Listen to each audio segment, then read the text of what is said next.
প্রত্যেক মানুষের ছেলে মেয়ে আছে, দুই একটা ব্যতিক্রম মানুষ বন্ধা ছেলে মেয়ে নেই, প্রায় মানুষেরই ছেলে মেয়ে আছে।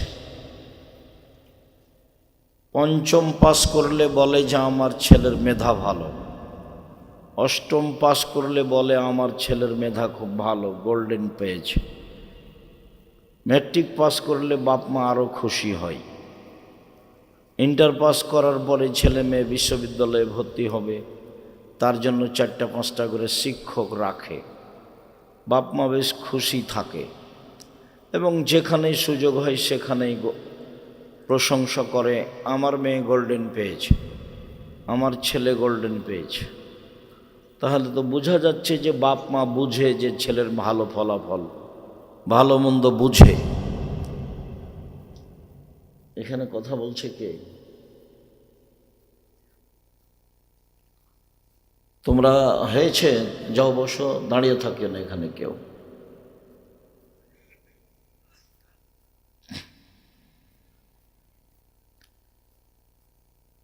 তো বাপ মা তো তাহলে ছেলে মেয়ের রেজাল্টে খুব খুশি।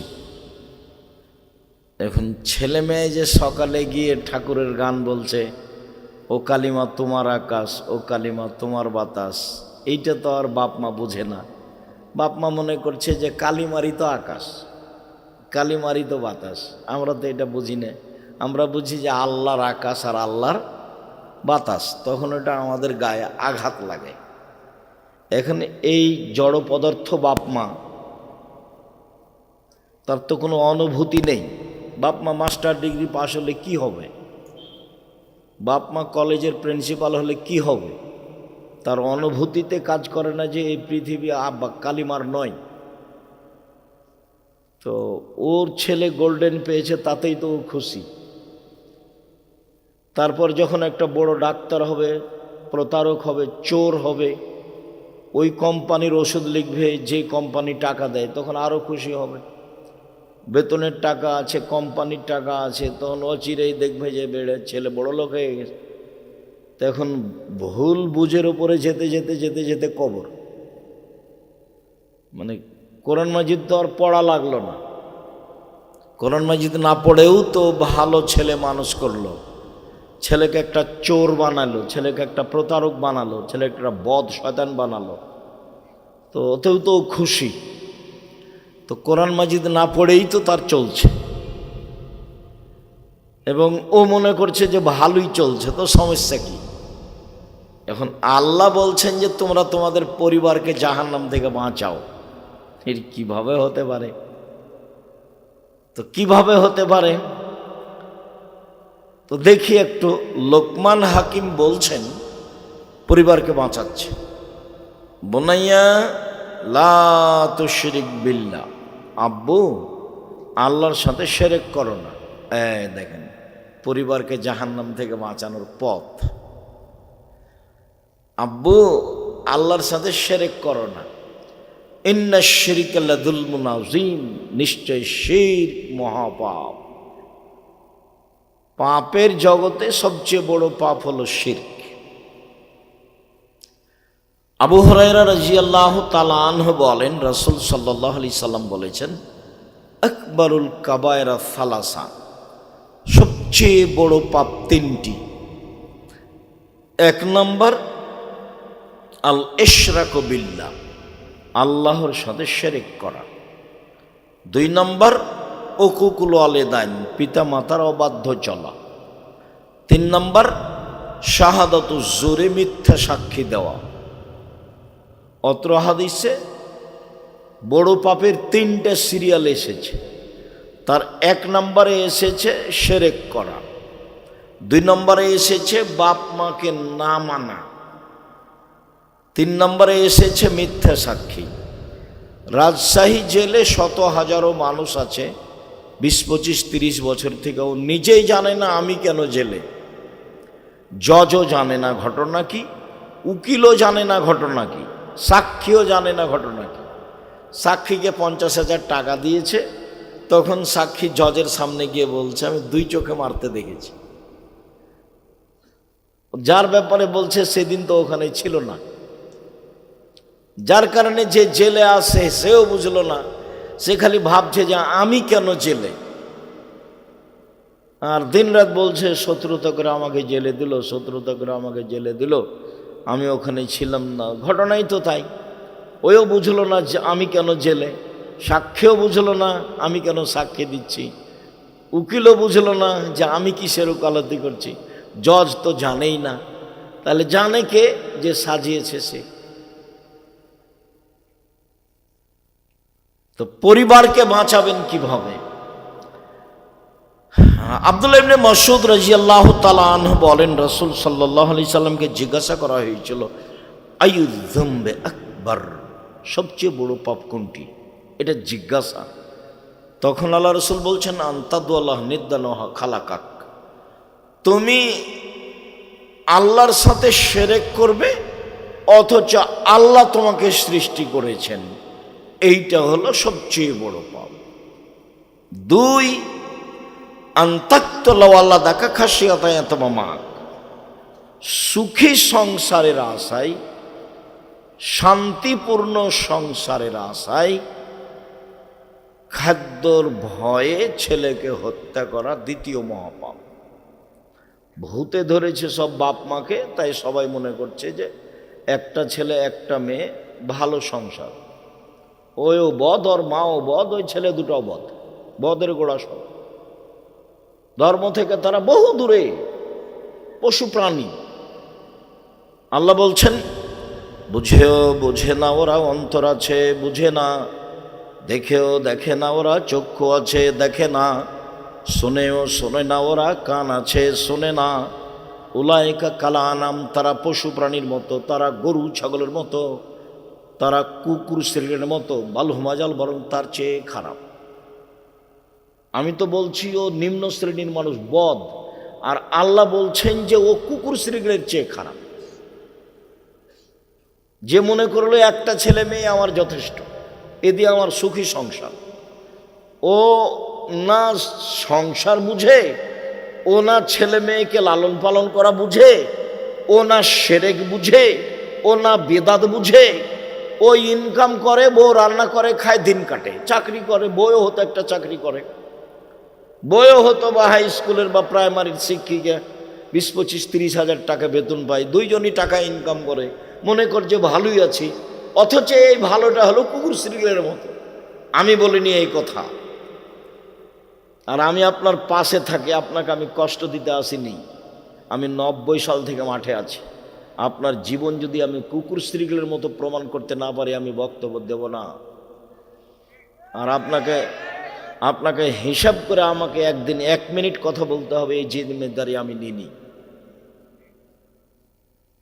আপনার জীবন পশু প্রাণীর মতো, এটা আপনাকে মেনে নিতে হবে। কি করতে হবে? মেনে নিয়ে পরিবর্তন হন। আপনি কয়দিন কথা বলেছেন? কিসের সাংবাদিক আপনি? আপনাকে তো ভিক্ষা করে খাওয়া দরকার। মানুষের বদনাম শুধু পেপার পত্রিকায় লিখেন, রোজ লিখবেন টাকা খরচ করে যে ঠাকুরের কবিতা শিরক, ঠাকুর দুনিয়ার বদ, ঠাকুর মুসলমানের শত্রু, ঠাকুর বাঙালিদের শত্রু, ঠাকুর জাতির শত্রু, ঠাকুর ঢাকা বিশ্ববিদ্যালয়ের শত্রু, ঠাকুর বাংলা ভাষার শত্রু, ঠাকুর লাথির যোগ্য, এ কথা বলবেন, রোজ পেপারে লিখবেন।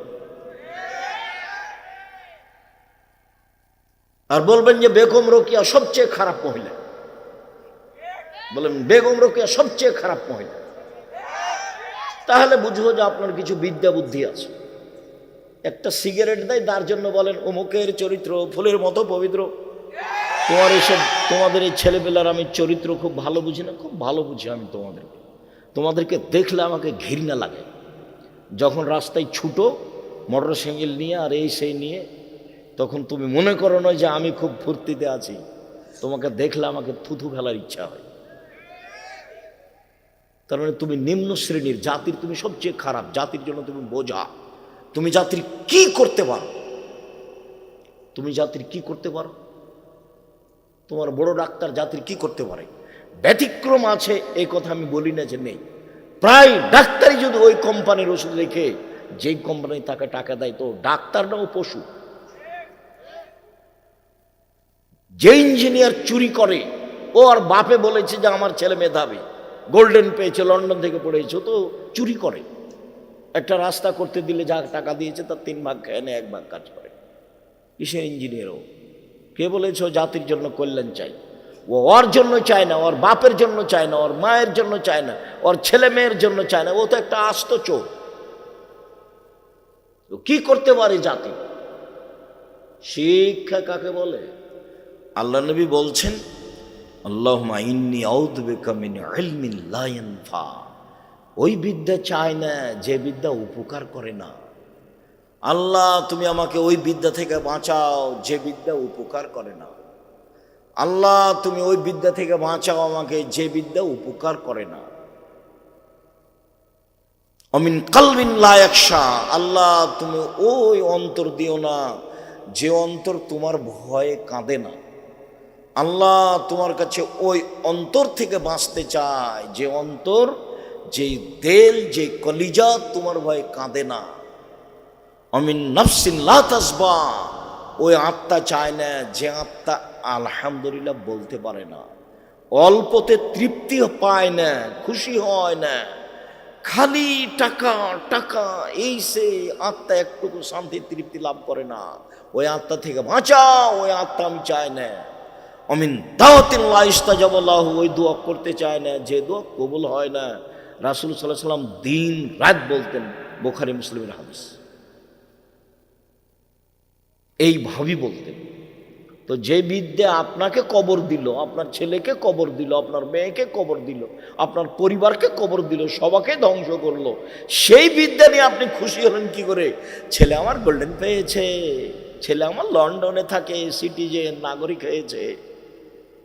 তো এটা আপনার কি কি উপকারে আসলো? আপনি কি দিয়ে বুঝলেন এটা ভালো? আপনার অনুভূতি নাই, যার কারণে আল্লাহ বলছেন বুঝেও বুঝে না ওরা, অন্তর আছে বুঝে না, বুঝা দরকার ছিল। দেখেও দেখে না ওরা, চক্ষু আছে দেখে না, শোনেও শোনে না ওরা, কান আছে শোনে না, শোনা দরকার ছিল।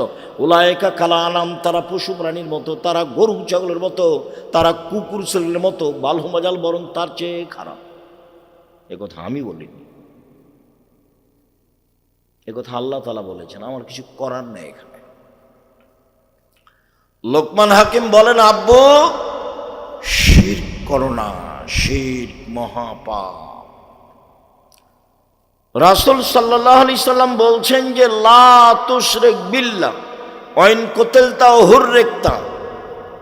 জালেম জুলুম করে হত্যা করলে নিহত হয়ে যাও, শিরক করো না। জালেম জুলুম করে জ্বালিয়ে দিলে আগুনে জ্বলে যাও, শিরক করো না। জ্বলে পুড়ে মরে যাও, শিরক করো না। নিহত হয়ে যাও, মারা যাও, মরে যাও, তবু শিরক করো না। শিরক মহাপাপ। আল্লাহ তাআলা বলছেন হাদিসে কুদসি, আল্লাহ তাআলা বলছেন জাবনা আদম, আদমের ছেলে মেয়ে শোনো, মা দাওয়াউতানি ওয়া রাজাউতানি। তুমি যেভাবে ডাকো আমি সেভাবে থাকি, তুমি যেভাবে বলো আমি সেভাবে শুনি।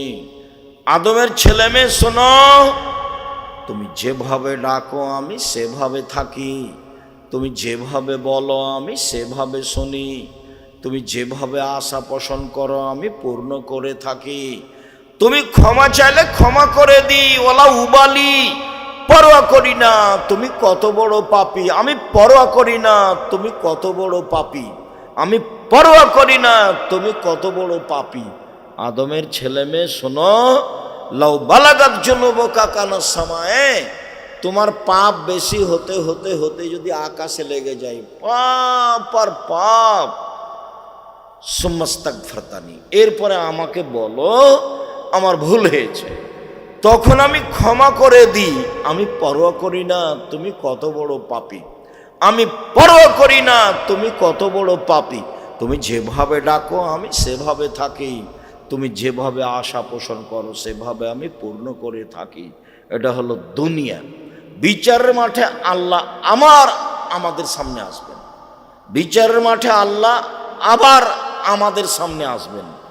আমাদের সামনে এসে কিয়ামতের মাঠে আল্লাহ বলবেন, ইবনা আদম, আদমের ছেলে মেয়ে শোনো,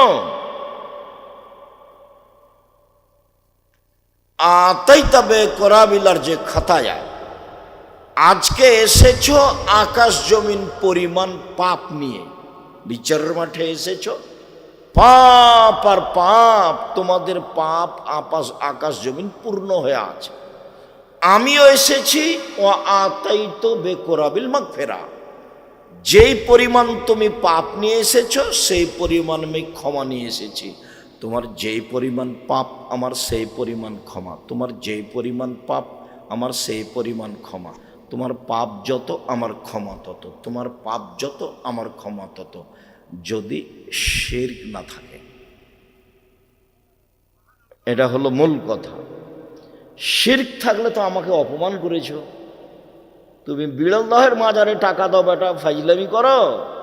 যে মরে আছে কবরে, ওরই কি হচ্ছে তার কোনো ঠিক ঠিকানা নাই, ওখানে টাকা দাও কেন? তোমার অনুভূতি হয় না? তুমি খাও না, তুমি হাগো না, পায়খানা করো না, তুমি হিসাব পাও না? তুমি মাছ দিয়ে ভাত খেলে কাঁটা ফেলে খাও, কাঁটা সহ খাও না, তার মানে বুদ্ধি আছে। ওই কবরে যে আছে সে তোমার কি করতে পারে, ওরই কি অবস্থা সেই কে জানে। আর তুমি সেখানে টাকা দাও মানে ফকির পাও না? ফকিরকে টাকা দাও, ওই যে দিন রাত হাত পেতে চাচ্ছে। শুনুন, দাপট দেখিয়ে টিকা যাবে না। 45 মিনিট সময়, ক্ষমতা দেখিয়ে টিকা যায় না। জুলুমের ফল খুব খারাপ। আল্লাহ রসুল বলছেন, হত্যাকু জুলমা ফাইনা জুলমা জুলুমাতুন, অত্যাচার থেকে বেঁচে থাকো, অত্যাচার অন্ধকার।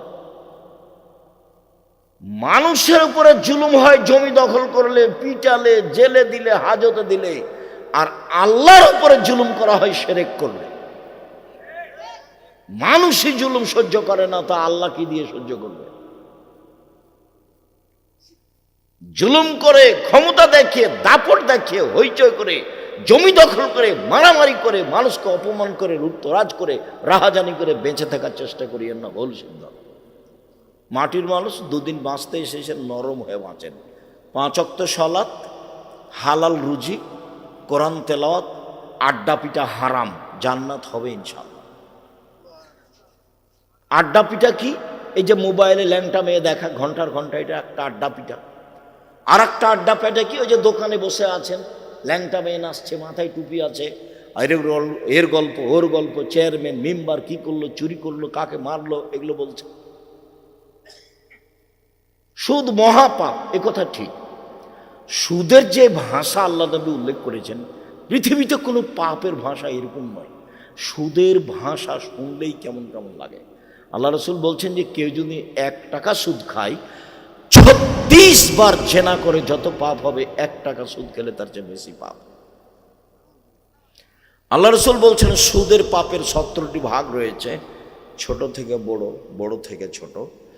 সবচেয়ে ছোট পাপ হলো মার সাথে জেনা করলে যেমন পাপ হয়, সুদ। শিরক মহাপাপ, ভাষা এমন নয়। বাপ মায়ের অবাধ্য চলা মহাপাপ, ভাষা এমন নয়। মিথ্যা সাক্ষী মহাপাপ, ভাষা এমন নয়। সন্তান হত্যা করা মহাপাপ, ভাষা এমন নয়। মানুষ হত্যা করা মহাপাপ, ভাষা এমন নয়। জোর করে জমি দখল করা মহাপাপ, ভাষা এরকম নয়। পৃথিবীতে সবচেয়ে দুঃখজনক, কষ্টদায়ক, ব্যথাকর, মানে অবাক ভাষা হলো সুদের ভাষা। কে যদি জেনে শুনে 1 টাকা সুদ খায়, 36 বার জেনা করে যত পাপ হবে, 1 টাকা সুদ খেলে তার চেয়ে বেশি পাপ হবে।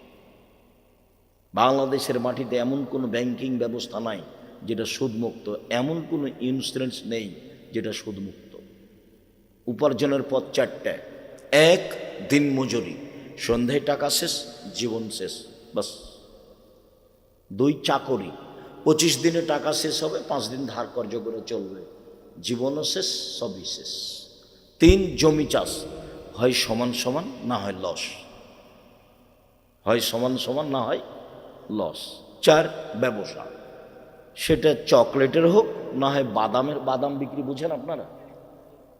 তোমরা বাদাম বিক্রি বুঝো? সেটা বাদাম বিক্রি ব্যবসা হোক আর না হলে ইনপোর্টে ব্যবসা হোক কোটি কোটি টাকার, সেটা যে ব্যবসায় হোক না কেন, আল্লাহ নবী বললেন সত্যবাদী বিশ্বস্ত ব্যবসায়ীরা নবীদের সাথে জান্নাতে থাকবেন। সত্যবাদী বিশ্বস্ত ব্যবসায়ীরা নবীদের সাথে জান্নাতে থাকবেন। আমি যখন বলেছি যে তোমরা বাপ বেটা ভিক্ষা করে খাও, শ্বশুরের কাছে টাকা নিও না। কেন? শ্বশুরের কাছে টাকা নিয়ে ওই টাকা দিয়ে চাউল কিনে ভাত খেয়ে ইবাদত কবুল হবে না। শ্বশুরের কাছে টাকা নিয়ে ওই টাকা দিয়ে চাউল কিনে ভাত খেয়ে ইবাদত কবুল হবে না। ভিক্ষা করা টাকা দিয়ে চাউল কিনে ভাত খেয়ে ইবাদত কবুল হবে। ভিক্ষা উপার্জনের সবচেয়ে জায়েজ অপছন্দ পথ। 1 নম্বর পথ ব্যবসা, 2 নম্বর পথ জমি চাষ চাকরি, 3 নম্বর পথ জমি চাষ, 4 নম্বর পথ দিন মজুরি কিষান কামলা, এ হলো উপার্জনের পথ।